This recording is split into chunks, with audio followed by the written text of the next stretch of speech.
The bird of Hermes is my name. Eating my wing to make me tame. Bonsoir Nicolas Nuis. Je vous reçois en mode No Life King pour cet épisode spécial Halloween. Et quoi de mieux qu'un animé sur les vampires pour ce jour consacré aux monstres et à l'horreur. Aujourd'hui, nous allons parler de Hellsing.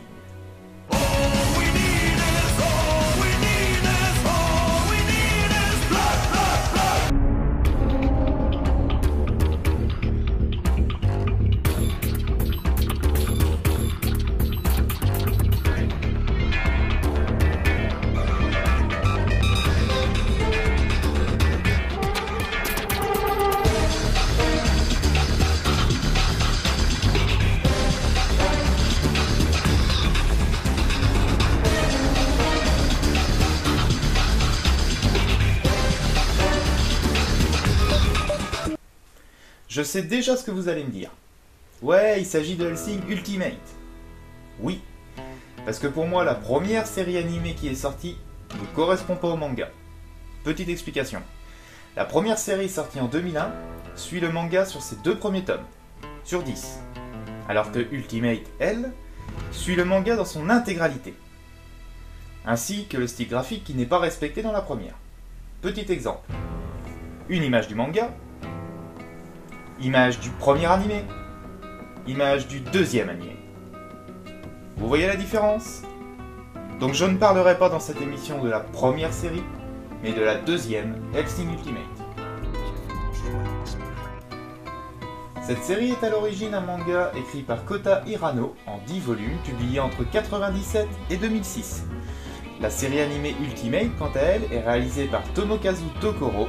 Elle est composée de 10 OAV de 50 minutes et elle a été diffusée pour le premier épisode en 2006 et le dernier fin 2012. Cette série se passe en Angleterre où nous allons suivre les opérations de la fondation Hellsing, groupe d'élites secrets qui ont pour mission de traquer et détruire les vampires et autres monstres qui menacent le Royaume-Uni et les protestants. Et plus précisément certains de ses membres, comme la directrice Integra Fairbrook Wingate Hellsing, ainsi que Walter, son majordome, Célas, la nouvelle recrue, et leur assassin numéro 1, Alucard. Pour ceux qui s'y connaissent un petit peu en matière de vampires, le nom de Hellsing ne doit pas vous être étranger. Il fait directement référence au professeur Van Helsing, ennemi de Dracula dans le roman de Bram Stoker. Penchons-nous sur l'un des personnages principaux de la série, Alucard. Il s'agit de l'anacyclique du mot Dracula. Malgré le fait que personne ne le nomme ainsi une bonne partie de la série, les informations autour de lui montrent qu'il n'est autre que le vampire originel. Petit aparté historique. Le personnage du comte Dracula est inspiré d'une personne qui a réellement vécu. Un comte transylvanien qui était nommé Vlad III l'Empaleur. Pourquoi l'Empaleur ? Disons que ce comte avait la fâcheuse tendance de planter ses traîtres au bout d'une lance et de mettre la lance à la verticale. Le pauvre traître, toujours empalé au bout de la lance. D'où le nom de l'Empaleur. Retour au manga. Alucard est un vampire extrêmement puissant. Il utilise une panoplie de pouvoirs obscurs ainsi que 2 énormes flingues, un 454 Casual, le plus gros calibre d'arme de poing au monde, et le Jackal qui tire des balles de 13 mm. Ces 2 armes crachent des munitions en argent bénites extrêmement efficaces contre les vampires. Balles explosives de 13 mm. Faites d'un alliage obtenu à partir de l'argent de la croix de Lanchester. Si un monstre avale ce genre de pastille, il ne s'en remet pas. L'autre personnage principal se nomme Victoria Célas. C'est une jeune policière transformée en vampire par Alucard après qu'il lui ait tiré dessus. J'ai traversé ton poumon pour atteindre son cœur. Je suis désolé. Cette jeune vampire va découvrir au fur et à mesure de la série les pouvoirs d'un No Life King. Sa particularité principale est son arme, un canon Halkonen anti-char qui tire des obus de 30 mm. Autant vous dire que ça envoie du bois. Mademoiselle Célas, vous pouvez lancer votre soutien armé dès maintenant. Entendu.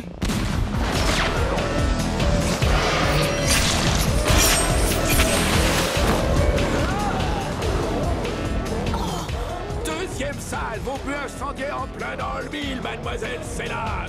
Bien. Je ne peux pas parler de cet animé sans parler de son style graphique unique. La présence de sang par flux de 200 litres à la moindre blessure, l'exagération des traits des personnages, tout ceci fait partie du style Hirano-san. Mais il n'y a pas que du sang dans les animés d'Irano-san. Il y a aussi des scènes comiques what the fuck planquées ça et là qui apportent un plus à l'animé.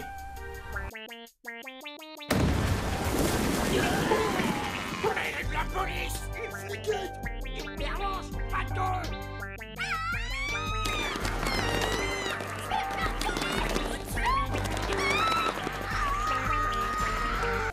Dans cet animé, nous verrons Hellsing affronter différents ennemis, tels que les frères psychopathes Valentine, l'ordre Iscariote, soldat d'élite du Vatican, ou encore un bataillon nazi nommé Millennium.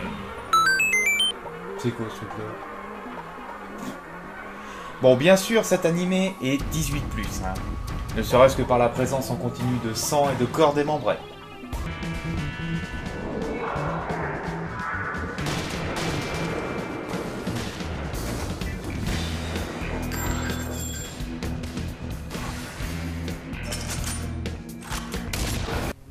Pour conclure cet épisode, je donnerai mon plus à la série pour son style graphique unique, ainsi que pour les références historiques, littéraires ou mythologiques qui sont clairsemées tout au long de l'animé. Et je donnerai le moins pour la surabondance de sang et le caractère de certains personnages qui pour moi sont un petit peu trop perchés, même si la folie est justifiée pour quelques-uns d'entre eux. Vous êtes incapable de vous transformer en brune ou en chauve-souris. Vous êtes incapable de vous régénérer une fois blessé. Incapable de combattre sans armes, j'ai rarement eu l'occasion d'affronter un ennemi aussi. Et ça se prend pour des noces pathétique. C'est la fin de cet épisode au pays des vampires. Si vous aimez le gore et les suceurs de sang, je vous invite vivement à regarder Hellsing. Pour ceux qui aimeraient le style d'Irano-san, je vous conseille son nouveau manga qui est en cours de publication, Drifters. Sur ce, je vous laisse, je commence à avoir légèrement envie de gorge fraîche. Retrouvez-moi sur Twitter, Facebook ou abonnez-vous à la chaîne. Salut!